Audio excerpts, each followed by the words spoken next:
Love that. Hi, everybody. Don't worry, I'm the last introduction you're going to have, okay? I want to just say, I became emotional watching all of you walk in. We've been doing this for 3 seasons, and sometimes you get a full room, and sometimes you get a more sparse room. And so tonight, we are so blessed to have such a full room, which I think speaks to not only the work that we do, but also how beloved our storytellers are, and it speaks to their support systems. And I think now, hopefully, we will bring you into the support system around Luli and around Agrabella and what our missions are. So this is very special, and I love seeing a baby here. And if you need me to hold that baby, I will hold that baby. No pressure. So tonight's theme is pressure into power. Pressure is something every single person in this room understands. It doesn't always arrive as a big dramatic moment. Sometimes it's quiet. Sometimes it's in the middle of the night. Sometimes it's expectations that are placed on us in grief and illness, in the families we inherit, in the faith that we question, and the identities that we try to become. The impossible choices that we never wanted to make. There's a quote that I love that says, pressure doesn't create character, it reveals it. And I think that that's the truth. Pressure can do something more. It shapes us. It can ask us to become someone we never imagined we could be, if only we learn how to trust ourselves. Tonight you'll hear stories from women who have walked through extraordinary adversity, stories of motherhood, adoption, cancer, depression, survival, love, loss, and the difficult work of breaking cycles. I want to add a trigger warning for tonight, that there are stories that touch on suicide and religion. And I want you to know that because your well-being matters to us. And if at any point you feel the need to remove yourself, please feel free to step outside. We do invite our storytellers to tell the story in their own words with their most raw and honest truth. We live in a world that rewards polished endings, and tonight is not about polished endings. It's about just the courage to tell it in the middle of the mess. It's about choosing vulnerability over perfection and connection over performance. Pressure can crush us. Under enough pressure, coals become diamonds. Seeds break apart before they grow, and the strongest stories are often born from the places we once hoped no one would see. As a storyteller, I've learned the moments I most wanted to hide, the ones filled with the most shame, have often become the stories that have connected me the most deeply with others. There is alchemy in our suffering. If we allow it to fully crush us, only then do we become fully formed. I want to thank you for trusting us tonight. I want to thank our beautiful storytellers for trusting us throughout this process. It's been absolutely beautiful from the time we sat down first to all of our one-on-ones and to this room full of gorgeous Omaha faces. Love that. So I'm going to hand it over to our very first storyteller, Miss Audrey Sailors.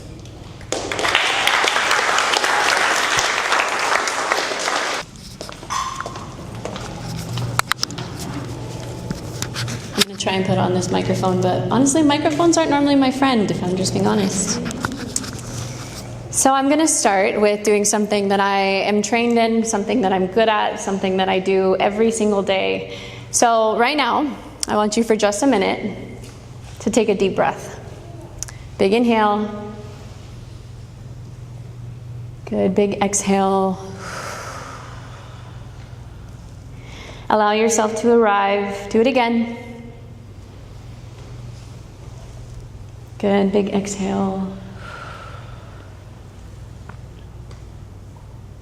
I think we spend so much of our lives rushing toward who we're supposed to become that we forget to notice who we're becoming right now. We hurry through grief. We hurry through healing. We hurry through motherhood. And we hurry through success. We hurry through life as fast as possible. So maybe today you were hurried. This is my invitation to get you to slow down, to listen, to receive.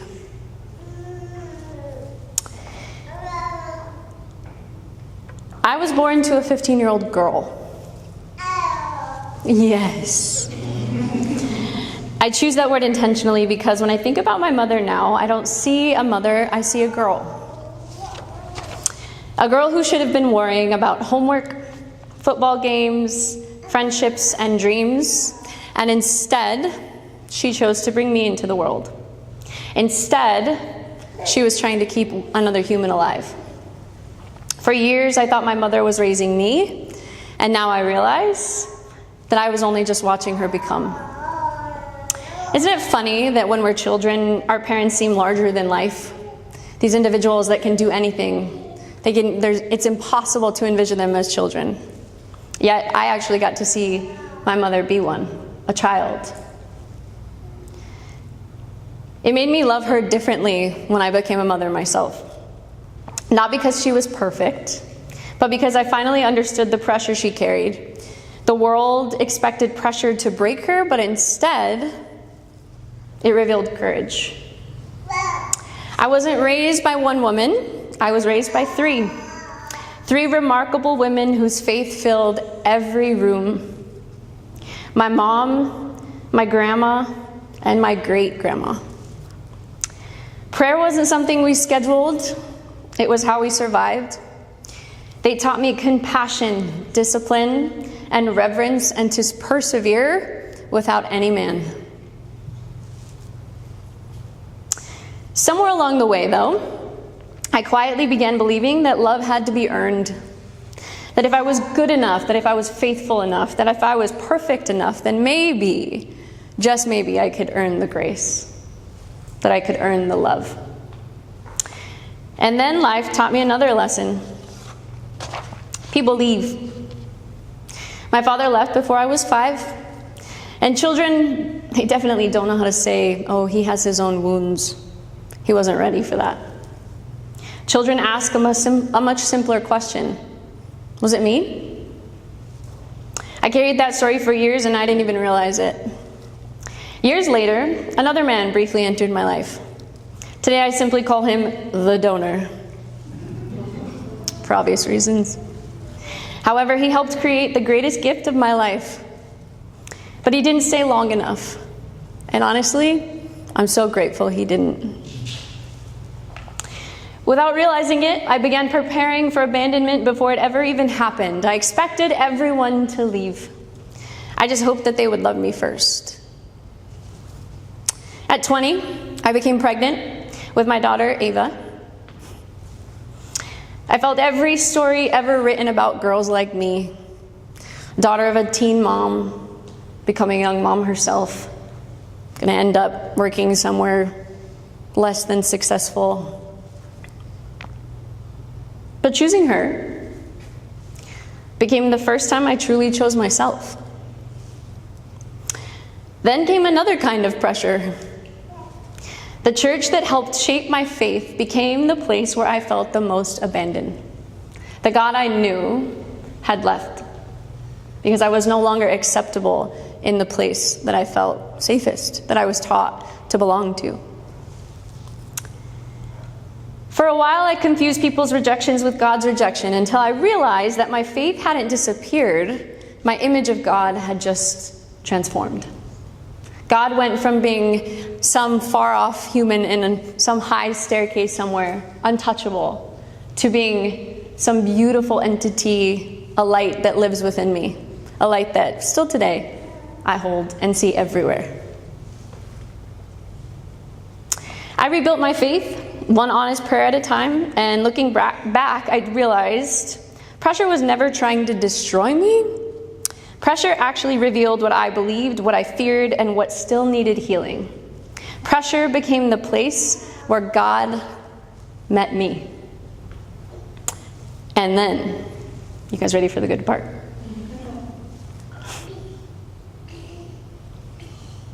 This beautiful man walked into my life. Keith. And here's what nobody tells you. When you've spent your whole life expecting men to leave, love that stays is pretty damn suspicious. It's not comforting. And by the way, he's a military man. Which honestly made me relax, the leaving, the getting to watch him leave. But the funny part, to me now, I'm so good at being independent, like very good, to a fault. I'm good at it. But he kept coming back, and still does.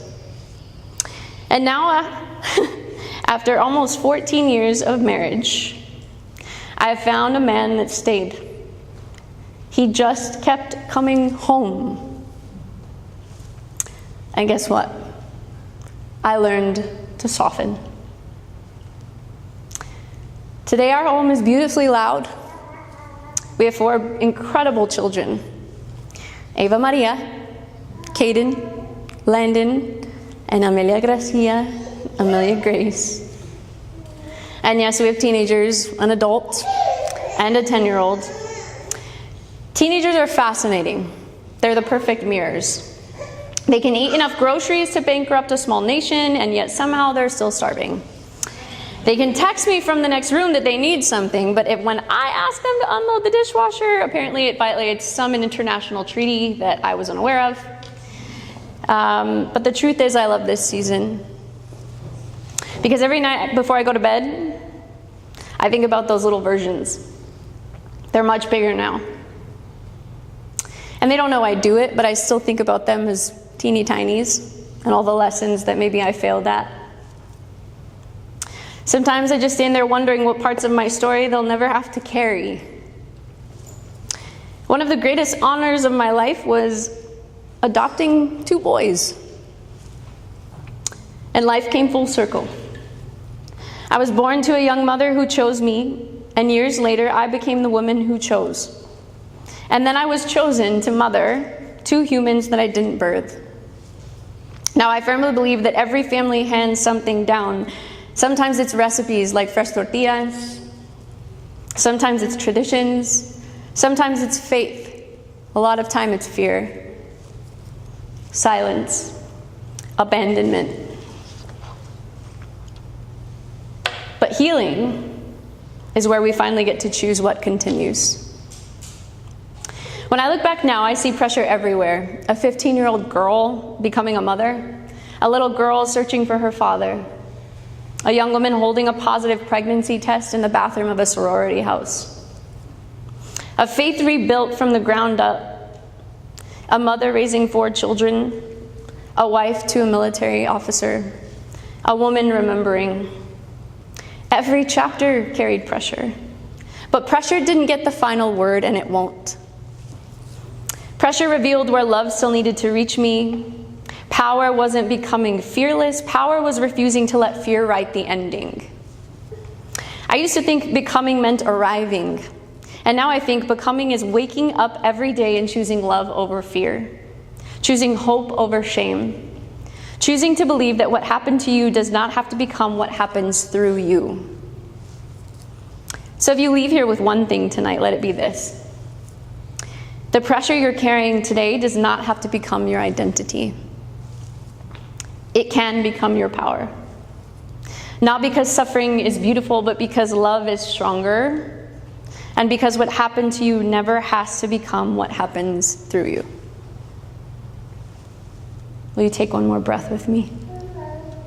Deep inhale. Good, exhale. One more. Exhale. Thank you.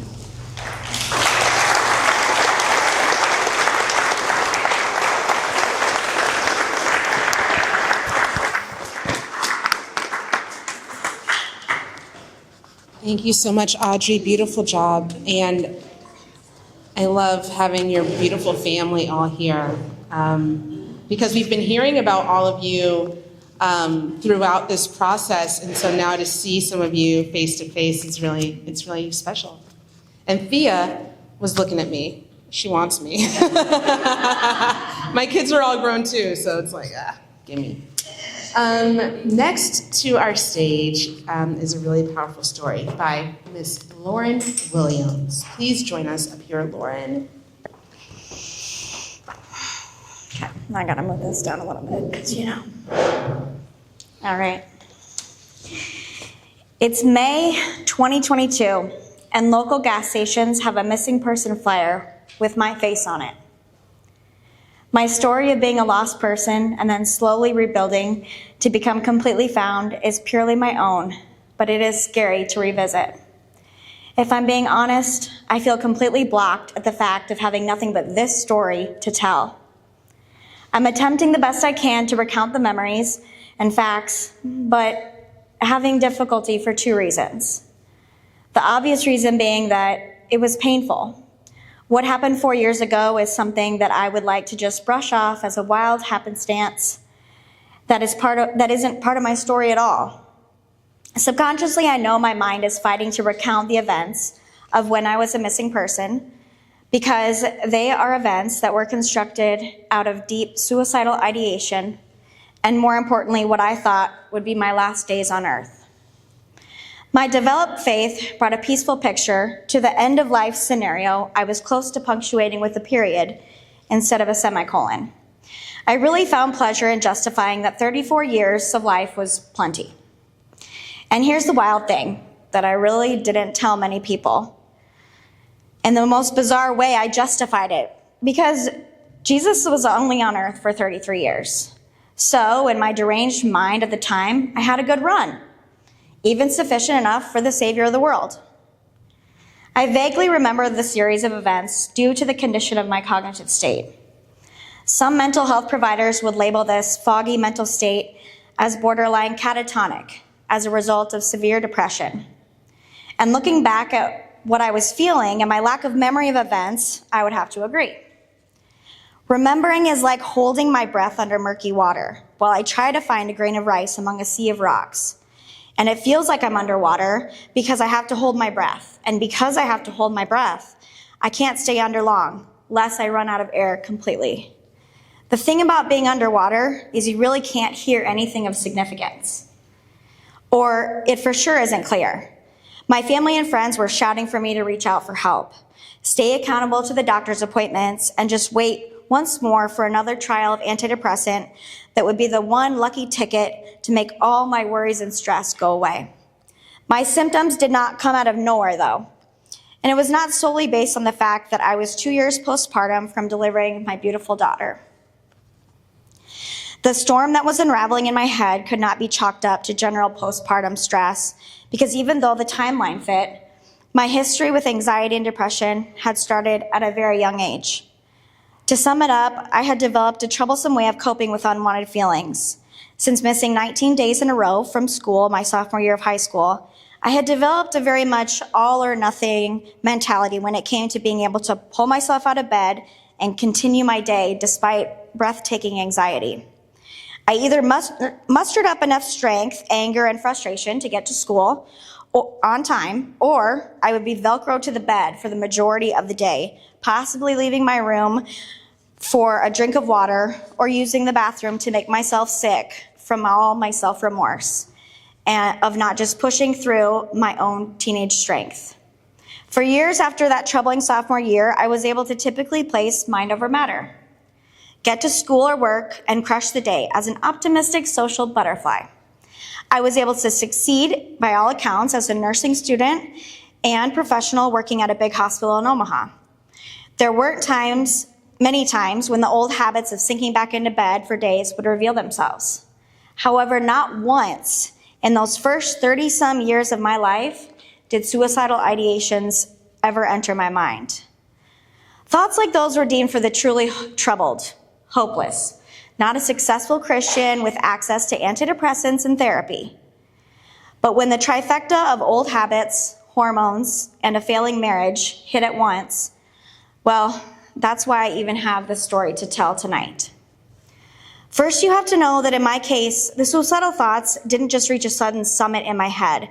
They've been slowly molded for months. The molding happens after trials of medications, unresolved conversations, and the utter feeling of hopelessness. The clay used for the horrible sculpture of death in my head had different labels. One ugly chunk of clay was labeled inadequate mother. Another piece of clay was labeled silenced wife.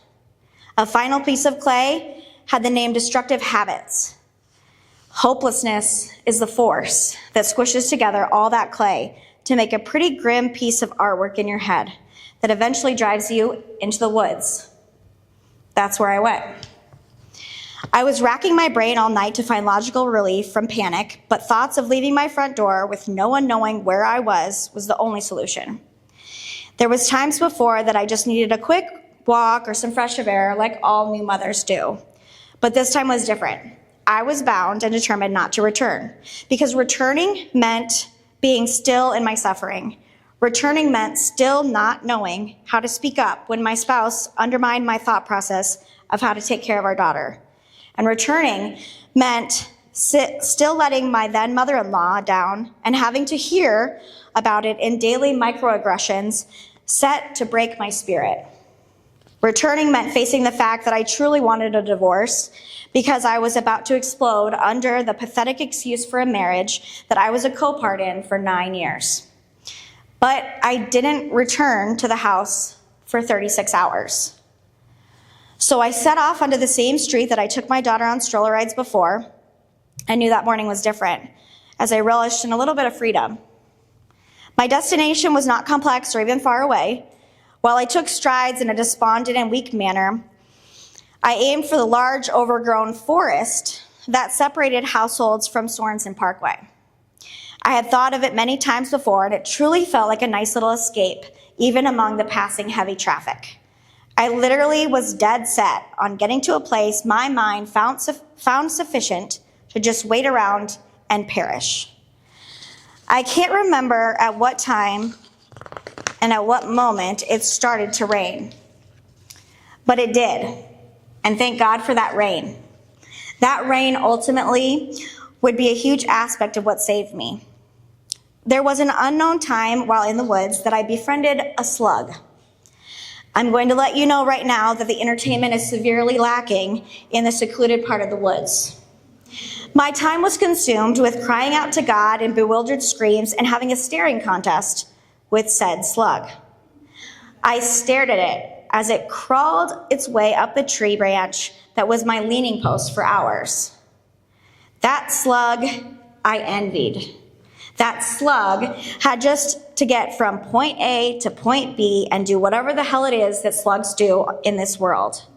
It had no mind to lose. Therefore, I just wanted to be that slug.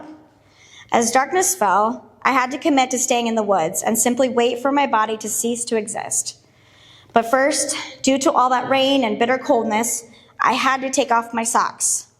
Somehow, in my twisted plan, I managed to have a brief moment of realization that having cold, soaked socks just wasn't smart. As if going into the woods was perfectly smart in the first place.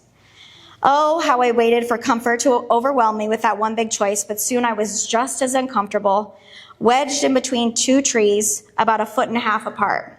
Putting my back on one tree and propping my feet on the other, I was beginning to accept that I would spend the night there and the rest of my hopefully short-lived life. In the complexity of that situation, I really don't remember much significance. But what sticks out is being happy that I didn't ever hear someone shouting my name. A tiny part of me felt successful in the fact that I must have found a pretty good hiding spot. I knew by now people were probably looking for me because that is what happens when humans are lost. But I never heard their screams through the downpouring rain, and likewise, due to the weather, they didn't hear my desperate screams to God either. I continued to cry and attempt to pray the Lord's Prayer, as I had easily done since my childhood. But the sequence of words to that prayer wouldn't come to me. Therefore, I was physically and spiritually defeated. I'm sure many that have had an attempt to take their own life relate to the bizarre and hateful dialogue that goes on while you're close to the brink of making a decision that ultimately rewrites history. The delusions you think are your own are diluted and morphed into evil. Those thoughts are not of this world and are so far removed from humans' given purpose, which is to reach towards happiness, or at least contentment.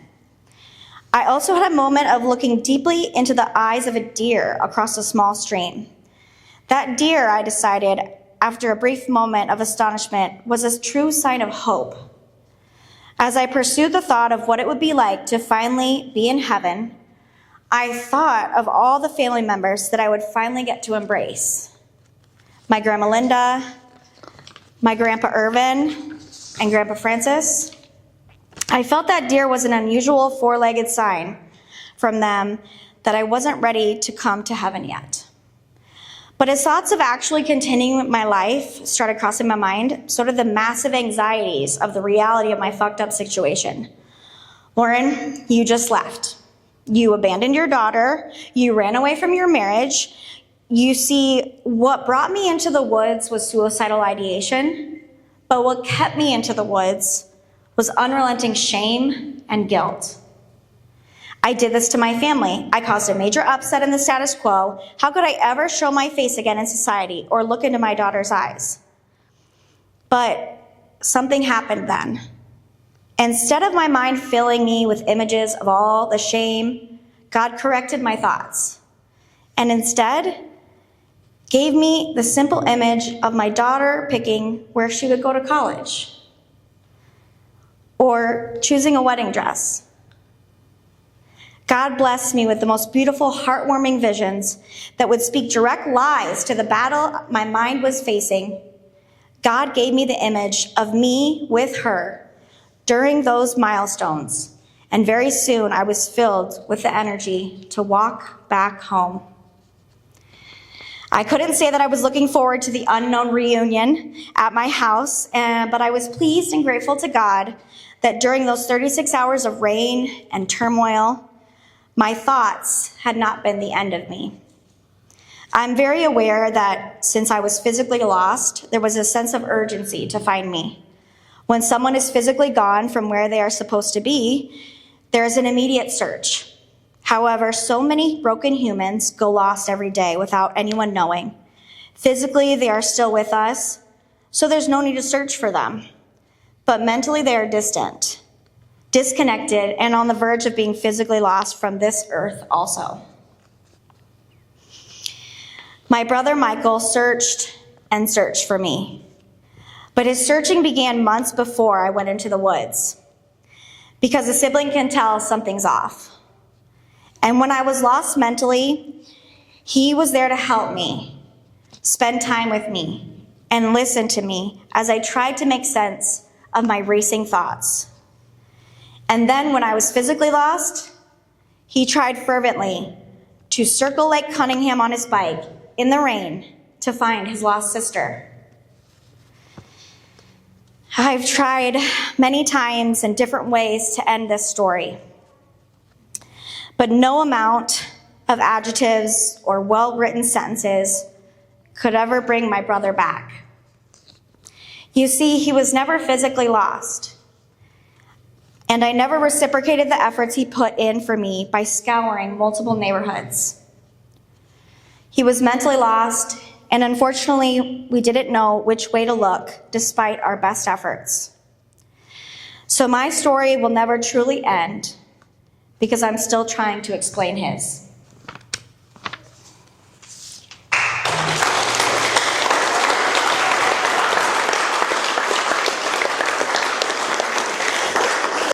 Another thing I think is special about Lauren's story is that for me, it reminds me, she speaks a lot about her relationship with God, and I always remember that relationship is so personal. So for Lauren, it may be her very specific God. For you, it may be the universe. For someone else, it may be, another deity or another idea of that higher power. And I think that that's something that keeps us connected in a world that really likes to rip us apart about that. We can all find that solace in whatever higher power it is that we are called to. Christy right now is my higher power because she's right, my phone is dead. When I said earlier today, no, it's gonna be fine, I have 18% for the rest of the night, it's dead. Okay, so, okay. Our next speaker. No, we just heard Lauren, it's Melanie. It's Melanie. See, I'm good at my job. It's Melanie Dasovic. Dasovic. There it is.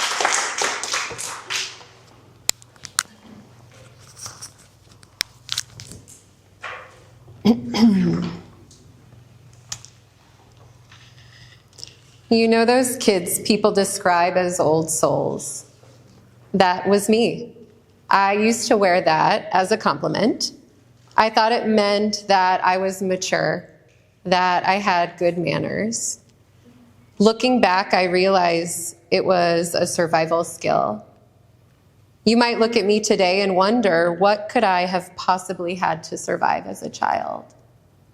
Some kids are afraid of the monster under the bed. Some are afraid of the dark. I was afraid of the angry man that lived in my home, my father. I grew up in an environment where anger changed the temperature of a room in the blink of an eye. Before I saw him, my body already knew. I remember hearing his footsteps, how my skin would prickle. I would go still, holding my breath, waiting for what came next. His anger would erupt without warning, his voice that roared throughout the house. I remember the burning cherry of a lit cigarette growing red, somehow matching the anger on his face. I remember that anger and seeing it turn toward my sibling and silently willing it not to be my turn next. I am not a religious person, but that is the closest to prayer I've ever come. I was truly afraid of my father, so I learned to protect myself at a young age. I learned to read the room. I learned to read people, their behaviors, how to monitor the tone, the footsteps, the facial expressions. I knew what kind of night it was going to be before anyone said a word. Good grades meant less yelling. Being useful meant less conflict. Being agreeable meant staying in the clear. Inadvertently, I had learned how to perform, how to make myself smaller because smaller was safer, less detectable, less of a target. I learned how to go along with things and hope they would end quickly, how to survive. But children are remarkable little creatures. Even when the world teaches them hard lessons, tells them what they're worth and sometimes what they're not, they still dream of a more beautiful world, and I was no different. Despite what I experienced, I ached for softness, for connection, to be chosen. I longed for someone to look at me and say, "You don't have to earn your place here."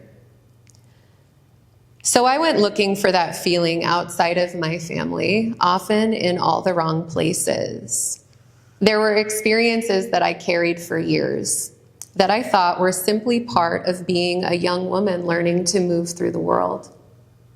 Things I laughed off, minimized, kept secret. Things I carried shame for that were never mine to carry. Like the older couple who took an interest in me before I was out of high school. Or the night I was too intoxicated to consent and learned just how quickly safety can disappear from a room when not one, not two, but 3 men enter and close the door. How quickly your body can stop feeling like it belongs to you.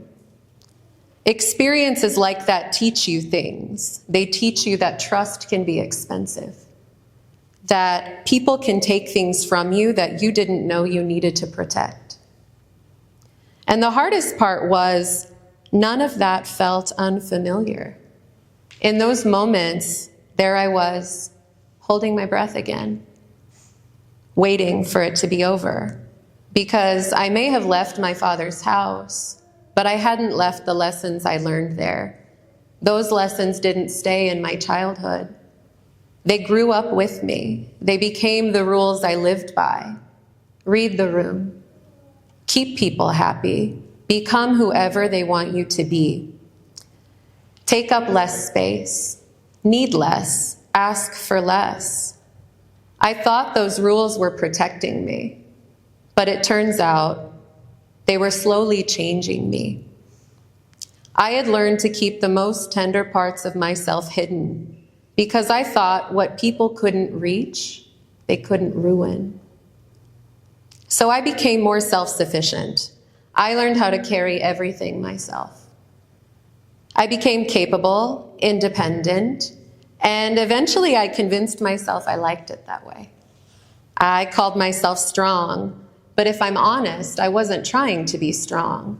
I was trying to become untouchable, hidden away enough that no one could hurt me, distant enough that no one could reach me, hardened enough that no one could leave their mark. And then one day in my early 20s, I met someone. The first safe man I'd ever known. So, of course, I married him. Because safety felt revolutionary to me. When you've spent your whole life afraid, safety doesn't just feel attractive, it masquerades as love. Initially, I thought that was enough. I thought I had finally gotten everything I'd ever wanted. A safe relationship, a kind man, a quiet home. And yet something was missing. I felt invisible. I remember thinking, is this all there is? The realization hit me like a brick wall. I had built my whole life protecting myself from pain. But those walls that I built to keep the pain out, it turns out they kept everything else out as well. I'd become so focused on surviving that I had never learned how to choose the things that made me come alive. That was the realization. I didn't just want to survive. I wanted to live, to be known, to be understood, to believe that safe and being seen could exist in the same room. So when that marriage inevitably ended, it felt like proof that none of it had worked. All the adapting, all the surviving, all the ways I had learned to protect myself, and somehow, after all of it, I was still standing in that same place. I was still that little girl frozen in time, holding my breath, afraid of what came next. I had spent my whole life trying to outrun fear, and somehow fear had been waiting for me everywhere I went. Maybe fear wasn't something I carried. Maybe fear was the place I would always live. And that is when I fell apart. But something unexpectedly beautiful happened. My friends showed up. The very people I had spent years keeping at arm's length. This small group carried me when I couldn't carry myself. They sat with me in grief. They cared about me when I wasn't useful, when I wasn't performing, when I wasn't holding it all together. And that was so confusing. Little by little, they taught me something I had never known before, that I could be safe with others. And then something even more important clicked. I learned I could be safe with myself. Not because the world had suddenly become safer, it hadn't, of course, but because I finally trusted myself to recognize what was healthy, to speak when something felt off, to leave when something wasn't right, to choose people who made room for me instead of people I had to perform for. And once I trusted myself in this way, I realized I didn't have to stay hidden anymore. For the first time in my life, I stopped editing myself before I let people know me. I let people meet the imperfect version of me, the soft version, the grieving version, the version that wasn't curated to be palatable. The version I had spent years believing wasn't safe to show to others. And something amazing happened. Instead of hurting her, they met her with kindness, with compassion, with extraordinary care. They loved me anyway. Not because I had finally become enough, but because I had finally stopped hiding myself away from them. And somewhere among all of that, the fear got quieter. Not gone, but quieter. As fear became smaller for the first time, I had space to notice other things, beautiful things, the sunlight shining through the trees, the warmth of another person's embrace, the quiet moments when my body finally stopped bracing, when I allowed myself to fully exhale. I softened, not weakened, softened. For most of my life, I thought strength meant becoming someone that no one else could break. Now I think maybe the goal was never to become stronger at all. Maybe it was to become myself again. The little girl before fear convinced her she had to earn love. Before fear made her believe she had to become someone else to be safe. Before fear taught her to disappear. Today, I don't spend my life trying to outrun fear. I don't walk into a room wondering who I need to be when I get there. I don't earn love by performing for it or hide the tender parts of myself away. I don't make myself smaller to feel safe. After all these years, I know something that little girl never had a chance. I don't have to become someone else. I already am enough. And so are all of you. Thank you.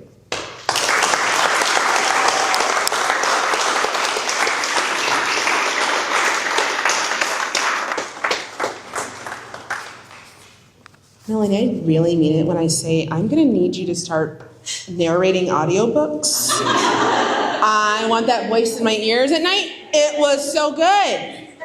I love your voice.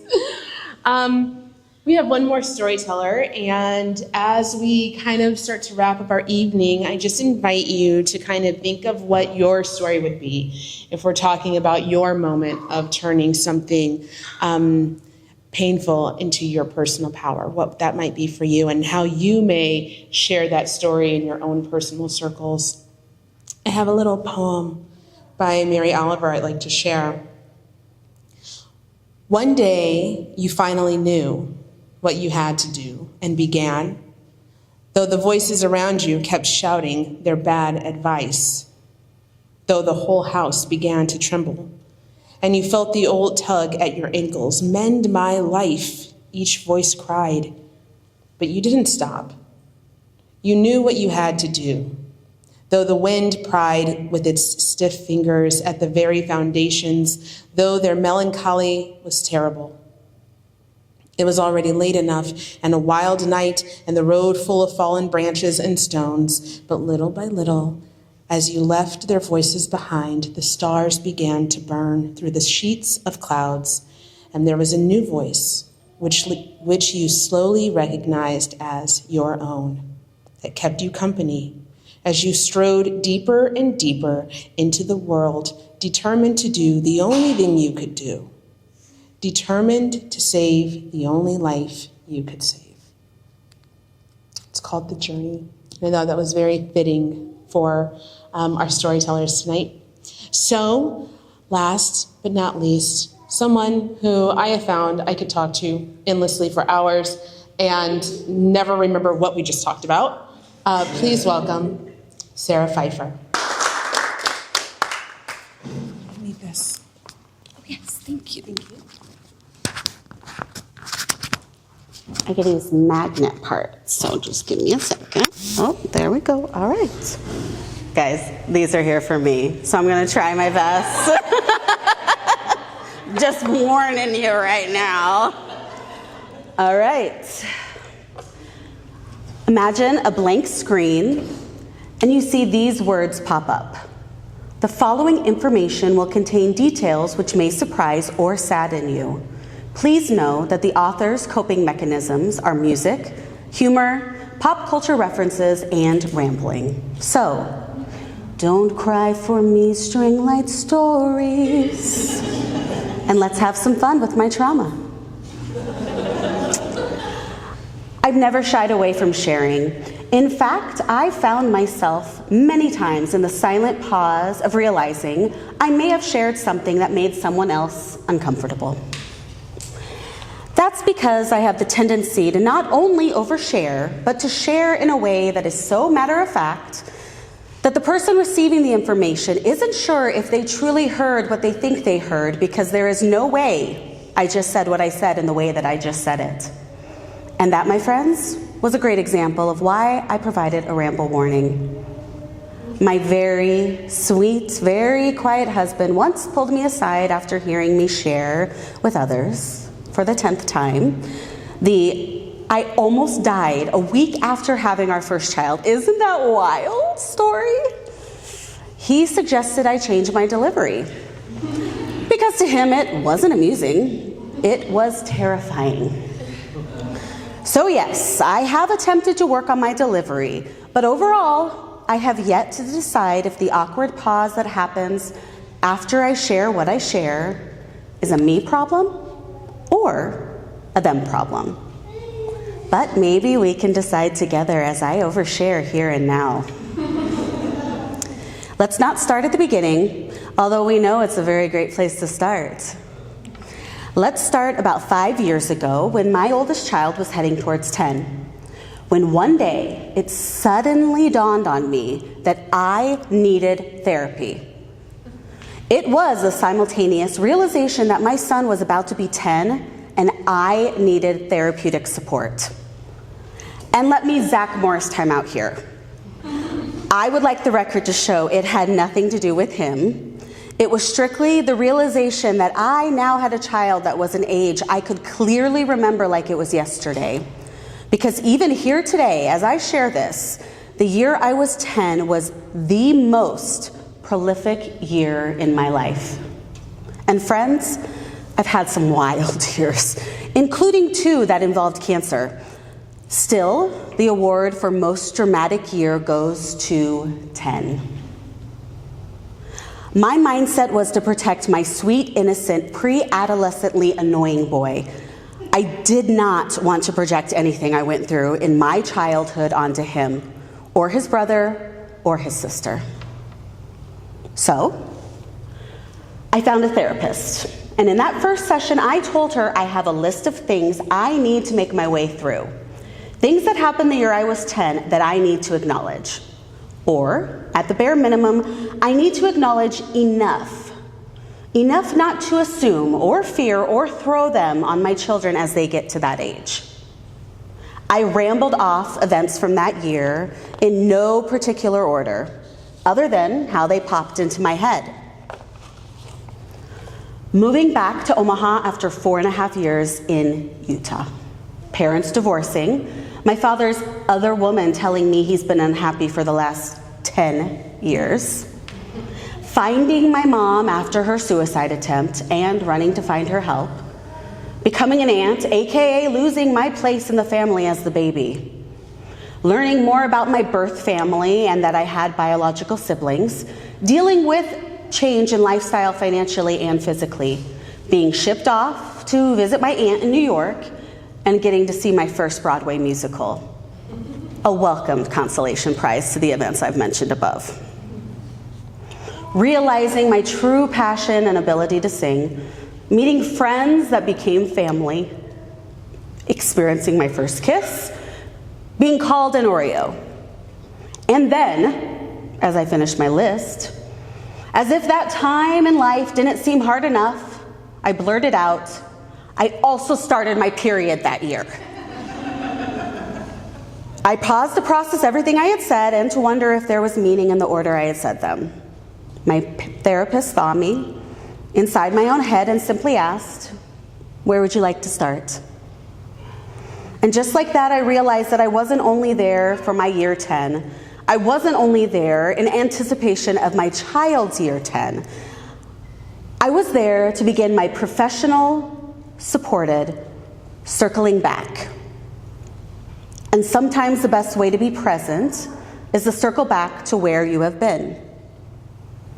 We dove into being adopted and all about my family, growing up in a family of 5 with sisters 12 and 13 years older than me, and the years in Utah where I discovered not only racial prejudice, but religious as well. And in future sessions, as if as we touched on the events of 10, we would circle back to before 10, or we would use one of the events at 10 to catapult forward years or decades. It was almost cosmic how each topic felt like it wove together in such natural ways.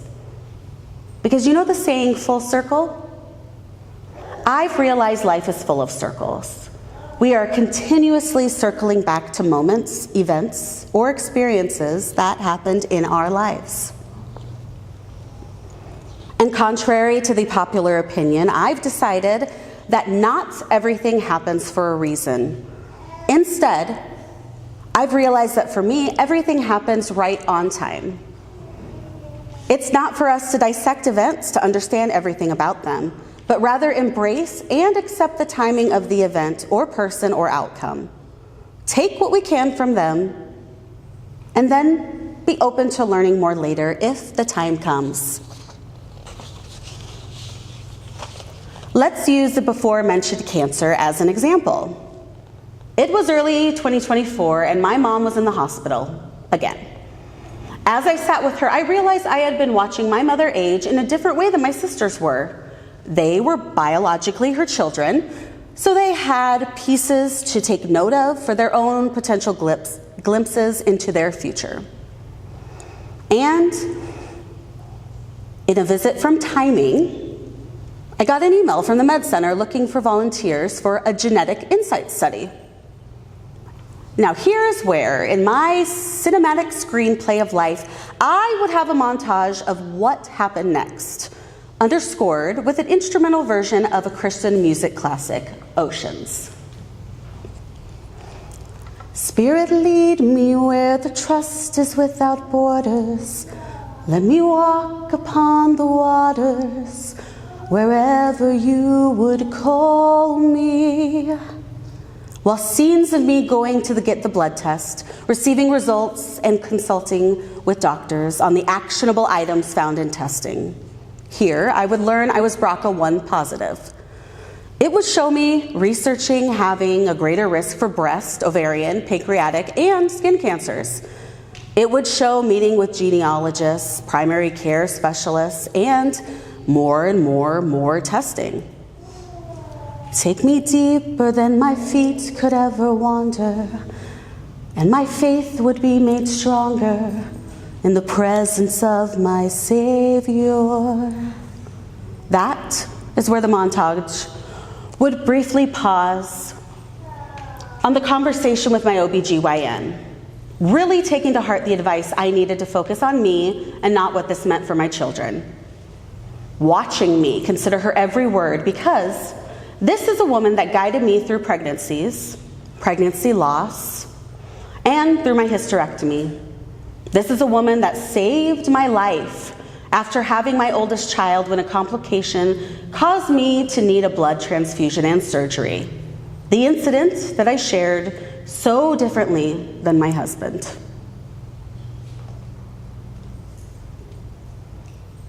Here again, she was guiding me.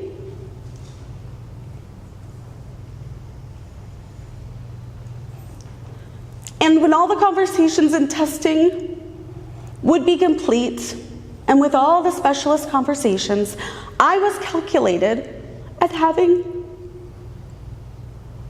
an 87% chance to get breast cancer. The idea of volunteering for surgeries never scared me. Medically, I had been through it. I now recognize that my previous medical experiences gave me the ability to look at this time with a different kind of clarity. But with all that being said, I was still afraid.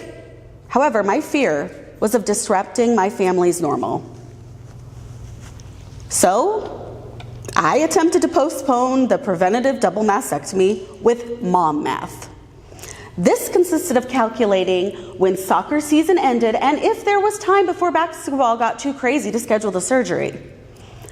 However, I was encouraged to go with next available, aka to stop trying to control and just do it. I shared my story and my experience on Facebook. Initially, my goal was here's what it was. My goal was to not only let people see me with fake tits and wonder if I was in a midlife crisis. I knew nothing about the process really and assumed I would come out looking like a Real Housewife of insert whichever city here. I didn't exactly say all that in my post, but I shared what was happening and my reasoning and used my experience as a learning tool for genetic testing options for others. But really what sharing gave me was a tool that would soon become not only necessary, but therapeutic. October 30th, 2024, I had my breast amputated and began the start of a reconstructive process. I was a previvor. But wait, Sarah, you said you had cancer. Oh, yes, I did. But at that time, I didn't know it. A week later, the pathology lab results hit my inbox. Yep, I saw them in an evening all by myself. Dr. Google and I took one word at a time until I was almost certain. And then I sent it to my sweet friend in the medical field. Poor girl. Nothing like asking someone to confirm you had cancer. She did. And I did. I had triple negative breast cancer, the most aggressive and most likely to return type of cancer. Thank you very much. And also one that they rarely find this early because it's hard to detect. It is often found when it spreads to other parts of your body. How's that for timing? I volunteered to have my breasts removed to prevent a possibility of developing cancer someday. And turns out that someday was today. This is when the Always the musical in my brain began singing No Day But Today from the musical Rent. Yes, I live this moment as my last. There's only us. There's only this. Forget, regret, or life is yours to miss. No other path, no other way, no day but today. Here I am going from preventative champion to cancer warrior. Steps moved fairly quickly after that. I went back into surgery for a chemo port, started the chemo process, and postponed any reconstruction until after treatment. The list of possible side effects was wild. One would think the hair loss would be the toughest for me, but it was initially surprisingly not. Because of what? Timing. Yes, that's right. I had just gone on a 5-year natural hair journey, which coincidentally not only meant natural curls and no heat to my hair, it also meant cutting it shorter and shorter as I went. Timing. And several beautiful Black artists reminded me that I can love my hair, thanks to Mickey, and I am not my hair. Thank you, India Ari. She said, I am not my hair, I am not my skin. I am the soul that lives within. And those were the words that I would always remember. But she even went further. She had a verse. Breast cancer and chemotherapy took away her crowning glory. She promised God if she was to survive, she would enjoy every day of her life. But guess what else timed right? I had a therapist. She was ready to support me through the mental roller coaster cancer is. Because my initial why me was a profound gratitude with a slight guilt to being here when so many were not. This time there would be no montage, rather the old school fast forward graphic with the sound most of us, checking for ages, most of us No, from VHS tapes or cassettes. I think we're pretty good here. Yes, okay. Let's jump towards the end of the treatment when my why me was a lot less grateful and a lot more whiny. Let's Zach Morris time out again.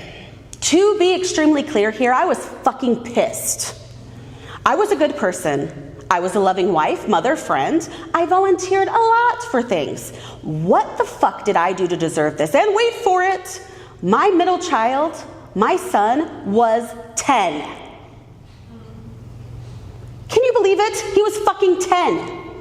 I was worried about projecting issues on my oldest, and here comes cancer to fuck up his year 10. Aubrey, I need a deep breath here.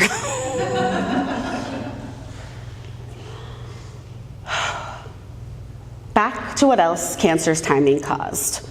Change to a career, which resulted in a more flexible schedule. And this timing is the most important of all. Yes, timing saved my life, but because of the career change,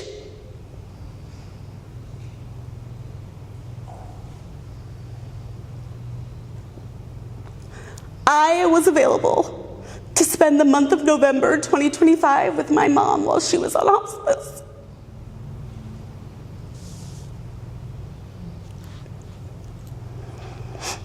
I heard a lot of circling back moments from my mom that month. Moments I wish we could have circled back on way before, so I could have reassured her long ago that this was okay or that never was an issue to me. And several of those conversations circle back to when I was 10. Get this. She was worried that her being on hospice now and not being able to fight anymore for life was me thinking she was abandoning me like she did when she attempted to end her life and I found her.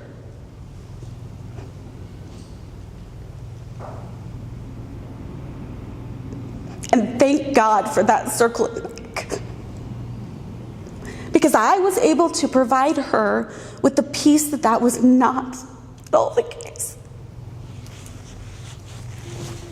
She also shared with me such lovely memories I didn't even realize were moments to her. Like when I performed a song one time as an understudy, my junior year in high school. Honestly, I may have been more taken back by that recall over her end of life comparison.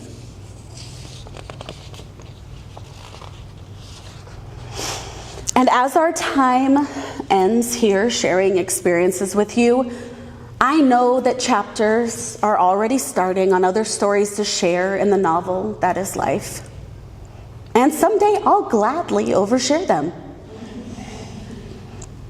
I have added my filters as it relates to my audiences, and as my husband so kindly reminded me, my delivery.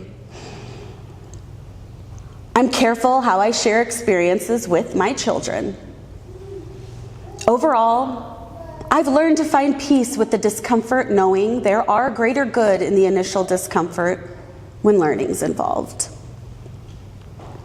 And I want to leave you today with permission to circle back more. Whether it's professionally with a therapist to work through a time in life, or a phone call to a friend or family member to reminisce on a moment in time that meant so much to you, because it's okay not to wait until the end is near. Because, friends, there's something magical about an impactful moment, an impactful life experience, re-emerging later as what it always was, a life lesson. Recently, I went with my daughter to see Frozen at the Rose and Wicked at the Orpheum. She is my baby and my only girl, And right now, she is 10.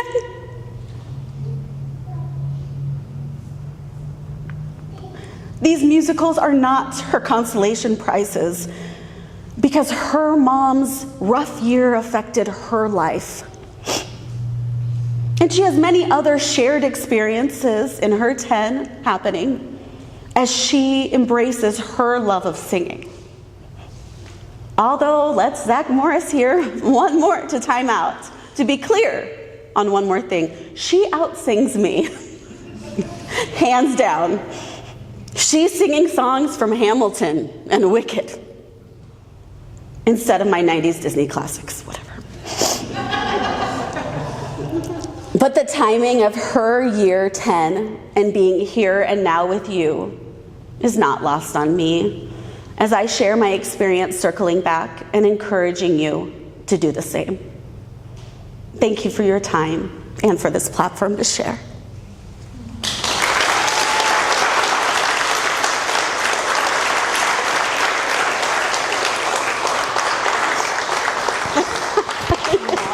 I know, I'm sorry. I'm mad at you. Thank you so much. Thank you.